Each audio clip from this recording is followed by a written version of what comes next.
This is the island of Rhodes in Greece. Today it is home to 127,000 people, it's home to stunning beaches, and over 300 days of sun per year.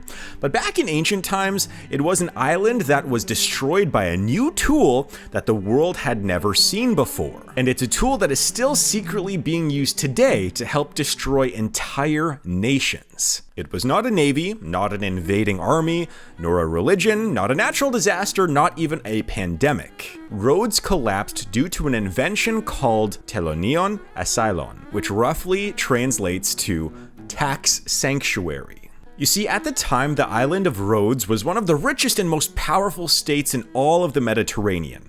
However, to its west, the Romans were expanding their empire.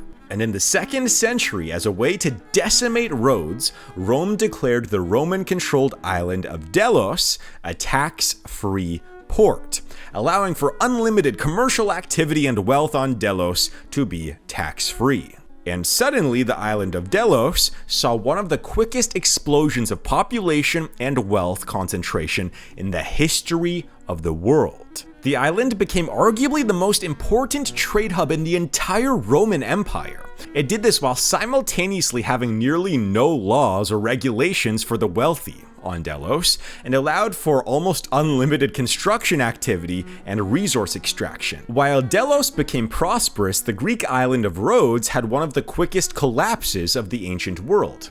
85% of trade to Rhodes got diverted to Delos. Just 4 years later, Rhodes became a client state of Rome, and Rome essentially conquered Rhodes without ever raising a single sword. You see, the island of Delos is largely considered the first tax haven of the world, and Rhodes was the first nation to experience the pitfalls of tax havens. Right now, nearly 10% of the world's wealth, or up to $32 trillion, is being held in secret jurisdictions all around the world.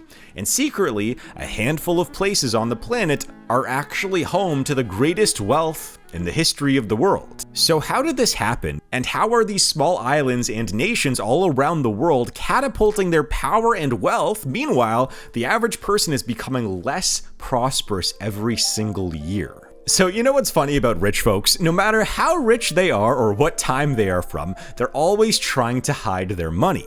They have all the money in the world and still they stuff it in weird little nations and islands all over the place. They're like big fat piggy banks for billionaires who don't want to pay taxes. But first, let's go back to the start of the 20th century. It was a simpler time, no smartphones, no YouTube, and no TikTok dances. But even then, rich folks hated paying taxes. Along came Switzerland in 1934 and said, "Hey, rich guys, are you tired of paying taxes? Want to hide your money? Come to our banks. We promise we won't tell anyone." Switzerland passed a law that made it illegal for banks to tell anyone whose money they actually had. Now, by the 1950s, Swiss banks had billions and billions and billions of dollars in secret from all around the world. Today, Switzerland holds at least $2.6 trillion in just offshore wealth. However, if you were to hop on a plane, you could land in the Caribbean where it's warm, sunny, and taxes don't exist, at least for rich people. Islands like Bermuda, Bahamas, come on pretty mama, British Virgin Islands, and the Cayman Islands popped up in the 1960s as tax havens. These places said, "We won't charge you taxes, we won't even ask questions, and we sure as heck won't tell anybody." Take the Cayman Islands, for example. This tiny island chain has more companies than people. Yeah, that's true. Over 90,000 companies are registered there. There are more bank accounts than beach chairs, technically. And guess how much cash they're hiding? Well over $500 billion. Again, for such a tiny island to have $500 billion sitting in bank accounts, that's pretty wild. In Europe, Luxembourg and Ireland, they saw Switzerland and said, "Hey, we want in on that kind of action." So they started making sweet deals for big companies. Ireland told tech giants like Apple and Google, "Come on over, guys, pay almost no taxes, bring your billions, we won't mind." Luxembourg went even further, saying, "You know what, you don't even need an office. Set up a fake office here, pay zero taxes, and it will never bother you." Today, Luxembourg manages almost $6 trillion through secret companies and special deals. Ireland, meanwhile, helps corporations save billions every year by hiding profits. Then there is Panama, and oh boy, Panama. In 2016, something crazy happened called the Panama Papers. Someone leaked millions of secret documents from a law firm called Mossack Fonseca. It turns out rich folks from all over the world, politicians, movie stars, billionaires, they were all hiding tons of cash in Panama. And around 214,000 secret companies got busted wide open. So who got caught? Well, here's a few. Iceland's prime minister had to quit because he secretly owned offshore companies.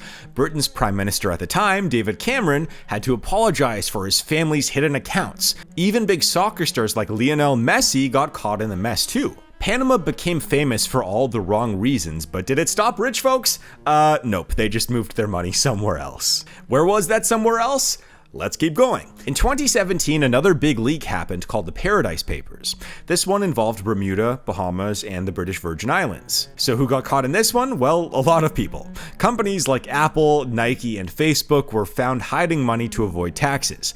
Even Queen Elizabeth II had cash hidden offshore. You'd think that being queen would be enough, but nope, you gotta hide some cash just in case Buckingham Palace ever runs out of tea and biscuits. Then in 2021, the Pandora Papers came out, the biggest leak of them all.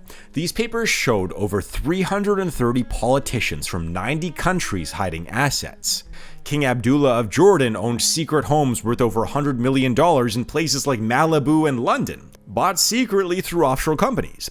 Even celebrities like Shakira and Elton John appeared in these leaks. But you know what? Arguably the biggest shock came from America. That's right, the good old USA.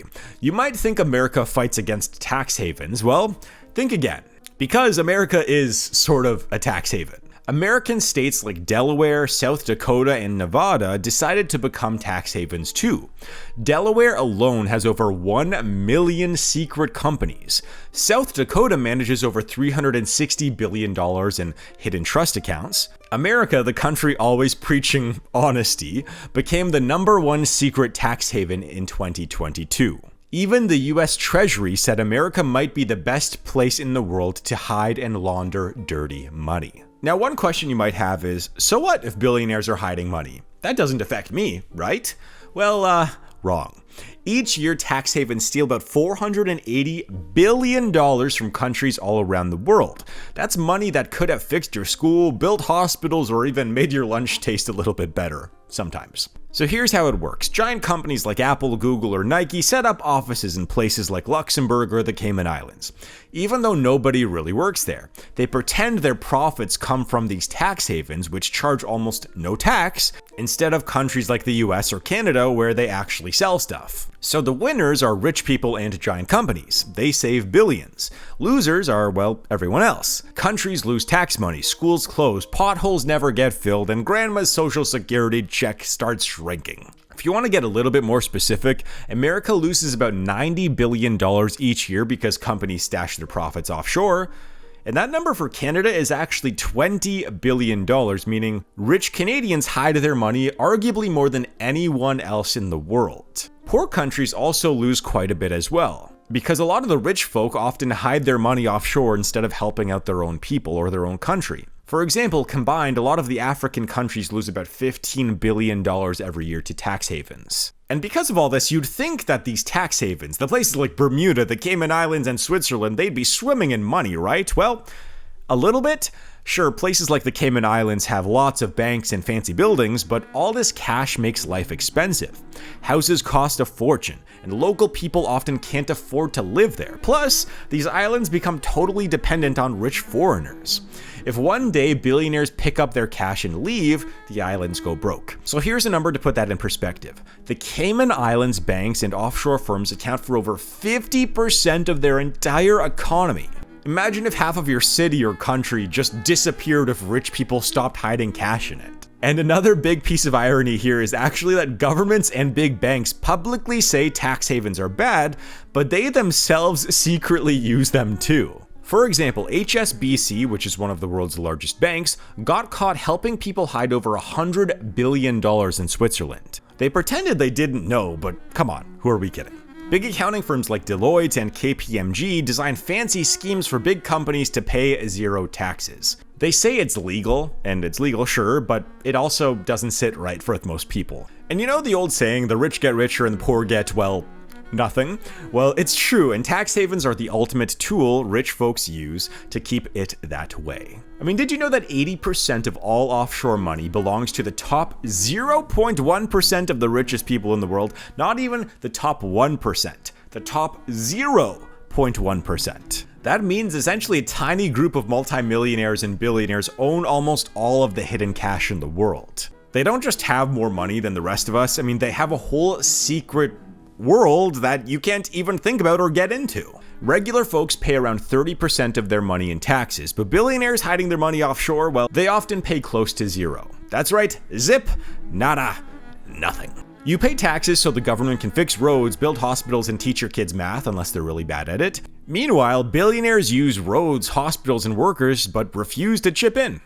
Sounds pretty fair, right? In fact, one of the reasons why stuff like real estate costs so much today is actually partially thanks to tax havens. Rich people use hidden offshore companies to buy homes in cities like London, Vancouver, Toronto, and New York. They don't even live there, they just buy houses as giant piggy banks. In London, there are over 80,007 homes that are owned by secret offshore companies. Nobody lives in most of them. They sit empty while regular folks have nowhere affordable to live. So all in all, tax havens, they've been a tool used by the rich and the governments around the world for thousands of years. And some say that they're finally kind of starting to go away, but they're just getting sneakier. Old school tax havens like Switzerland and the Cayman Islands have been forced to be a little bit less secretive over the last few years, but new places pop up all the time, like I said, in Delaware and South Dakota in the US. Dubai is also becoming a top place for rich Russians to hide their money from sanctions. In short, as long as rich people hate paying taxes, tax havens will always exist. You close one, and two more will pop up like a hydra. So thanks for watching. Make sure to check out my YouTube Academy in the link down below if you want to learn how to grow your YouTube channel like I grow all of mine. And please click on my documentaries playlist if you want to see more videos just like this on my channel.